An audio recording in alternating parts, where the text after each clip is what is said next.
This may look like any other hill, but it's a legacy from 1,000 years ago when 20,000 Native Americans lived here in the Collinsville area. Join us on the Illinois Channel's Community Profiles as we visit Collinsville's Cahokia Mounds and see other sites and what there is to see and do in the Collinsville area.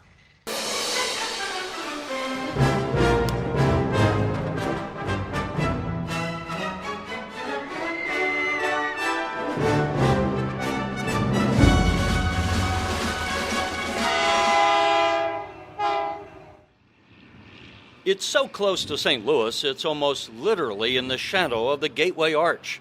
And that nearness gives Collinsville residents access to all the benefits of big city life: Major League sports teams, the St. Louis Symphony, art museums, and nightlife. As an Illinois suburb to St. Louis, Collinsville residents have the best of both worlds: the nearby big city amenities while enjoying a much slower-paced small-town lifestyle. But long before Collinsville or even St. Louis were founded, the land that is now Collinsville was one of the largest communities in North America. And that history is now preserved in one of Illinois' largest tourist attractions, the Cahokia Mounds State Historic Site. It's actually the site where about 1,000 years ago, 10 to 20,000 Mississippian Indians lived, and they had a sprawling city. They occupied about 4,000 acres and built more than 120 mounds. Of those, about 80 survive today, and 70 are located within the Cahokia Mounds State Historic Site. The largest of these is Monk's Mound, where visitors climb to take in a commanding view of the surrounding area. And it's 100 feet tall, and you can see St. Louis. It's a breathtaking view. There's also just west of Monk's Mound the reconstructed wood hinge, which is the ancient sun calendar. The universal question is, what was the purpose of the mounds? Most of the mounds are rectangular flat-top mounds that had buildings on top where leaders lived, where religious ceremonies took place, where maybe public granaries or storage facilities, council lodges, things like that. It was their way of elevating the important people and activities higher than everybody else. Some 300,000 visitors come to the Cahokia Mounds each year from all 50 states and over 80 foreign countries. Well, and here they can see the orientation show.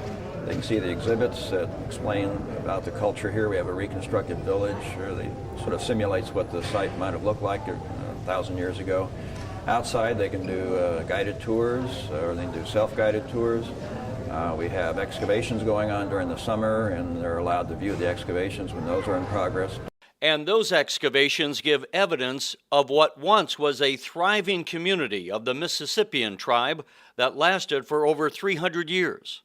We see the first settlement here probably around 700 or 800 AD, but really begins around 900 to really expand, a big expansion and an explosion of population around 1050 AD, and the peak period for about 100 years after that. And then starting in the 1200s, we start to see a decline.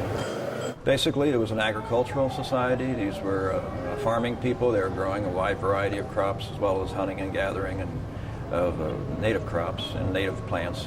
But also it was a hierarchical society, a rank society, a very complex society.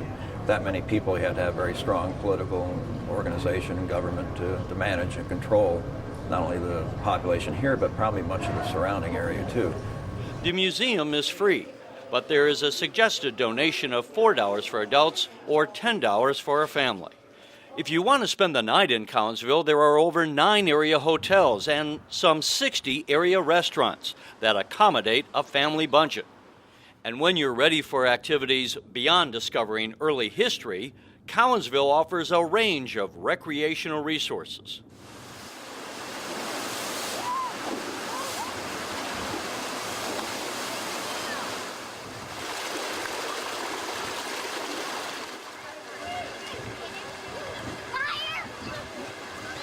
Amazing surfing feature, a lazy river, water slides, a deep water pool, monsoon mountain, and a zero-depth entry pool. And there's birthday party rentals and celebrations for large family gatherings. There's also the Arlington Greens Golf Course, an 18-hole par 72 course on some 200 wooded acres.